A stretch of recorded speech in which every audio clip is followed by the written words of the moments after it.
This is Scott Becker with the Becker Private Equity Podcast. We're thrilled today to talk to Amber Walsh. She serves on the executive committee of McGuireWoods. She lives at the intersection of private equity and healthcare. She's a remarkable leader and lawyer. She also ran the McGuire's healthcare department for a very long time, and in doing so, talked a lot about sort of both great competence in a department and great sort of team building and trying to build the right culture. We're going to talk about some of that today. Amber, let me let you take it away as I've sort of teed up the introduction and talk to us about culture and team building and so forth. Yeah, thank you, Scott. So today is fun. Today is Halloween. And as I started the day, thinking about a long time McGuireWoods healthcare team tradition, it really had me thinking about the impact of small gestures and small traditions in creating engagement and building teams. So we at the McGuireWoods healthcare team, we have for many, many years on Halloween, it's one of the few times a year where we all exchange pictures of our Halloween costumes. And that's usually for most people, that's their kids. But some people have grandkids. Some people share photos of their pets. Some people who are really super creative and fun have these awesome costumes as adults that they share. It's this long time tradition. We do the same thing on the first day of school every year, which of course is different around the country. But we do this a few times a year where the entire team, all of the lawyers, paralegals, our staff, we all get in the mix and just share photos of our costumes and kids and families. And we've been doing this for years, and it's always really fun to see who will send the first picture. It usually comes early in the morning, someone sending their first kids off to school. Today, it was our partner, Holly Buckley.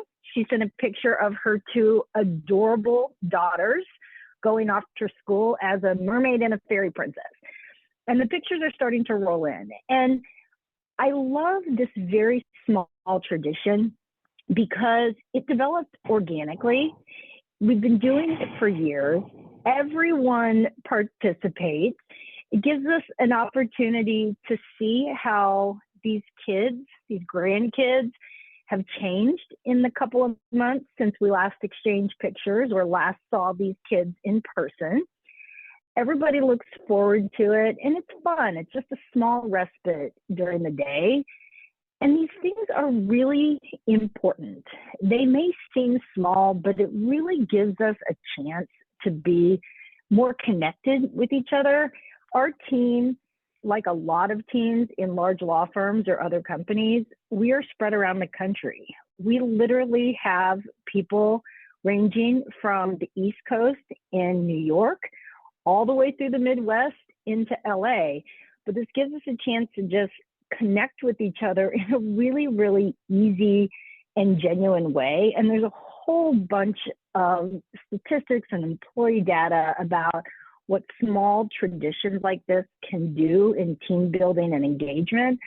But I just think it's fun. And I was really thinking about that today as we are sitting here recording this on Halloween. Well, in some ways, it's also a beautiful thing. It wasn't a top-down thing from leadership saying, like, this is how we're going to do the trust fall, this is how we're going to do team building. It's more of an organic connectivity effort amongst the group, amongst the department, and so forth. And that's part of the beauty of it, too, because the best teams are sort of built like that. It's somewhat this mix of intentionally and naturally. And that's very healthy, too, isn't it? Because it doesn't feel very artificial or very much like put upon people. Exactly. And it really creates this environment where we on our team can be goofy and quirky, and we can kind of make fun of ourselves a little bit and kind of show our side. So we have a colleague who will perpetually post, even as a grown adult, Harry Potter costumes. It's okay to do that and show that part of your personality. It's fun. We all have our quirky sides. And when you have a space where people feel like they can do that, it is so simple, but I think it can also be embracing for people as they're joining our group who they may not recognize that the same one of our colleagues always has a Harry Potter costume, but they certainly will recognize that this is a team that they can be comfortable in no matter what their personal individual quirks might be. Thank you very much. And I think there's probably some positivity and some lessons there for every place in sort of encouraging a culture that thrives in this way versus necessarily top-down forcing culture that thrives in this way. And they're two very different things. But I love the discussion. Again, Amber Walsh, thank you for joining us on the Becker Private Equity Podcast. We appreciate it as always greatly. Thank you very much. Thank you, Scott.